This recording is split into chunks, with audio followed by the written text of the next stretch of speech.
So here I was done with working this filly that particular day, and I was attempting to get my rope off.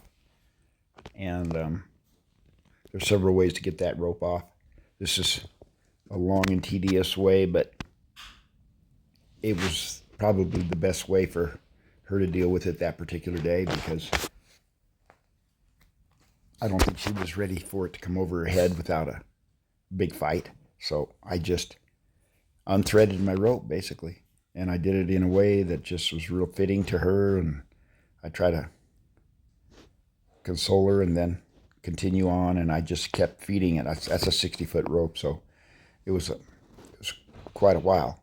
And after a while, maybe on the next one, I'm able to get it over her head. But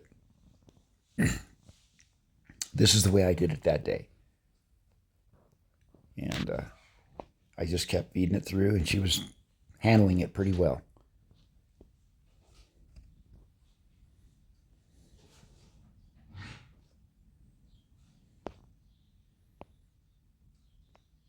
So I kind of reach up there, and the only place I try to get my hand on her head and her nose, she just wouldn't allow me. So the only place I could get my hand was under that snap. So you'll see me sort of try for her nose or muzzle there, and then she'll fight me. So then I'll go down to that snap with my hand and sort of let her know that it's there, and then I'll continue on with unthreading that rope.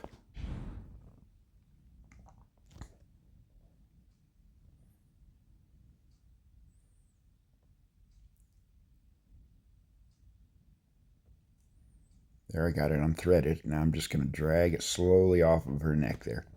And that's just to prevent her from wanting to panic or freak out or pull away or any of that. So I was about done, and then I had that little short, silly lead rope. And then I think I changed my mind. I thought, well, I know what I was going to do. Yes, I was going to attach another rope. I was going to tie a clove hitch. I have another rope on the fence. And I was going to tie a clove hitch on there and give me another 10-foot of lead rope. That was my first plan. And I tried there for a second, and then I changed my mind. I just changed my mind. I said, you know what? I'm going to see if I can just finish this up with just a couple bends, untracking those hindquarters with this very short lead rope. So that's what I was doing there to finish this thing up. And she responded pretty darn good, way better than I thought. So I didn't want to lose all the ground that I had gained by having her pull away from me and get away from me on that little lead rope. So that was the risk I was taking right there. But as she was showing me that she was kind of trying, I decided, well, I'll just keep hanging in there. Just keep untracking those hindquarters.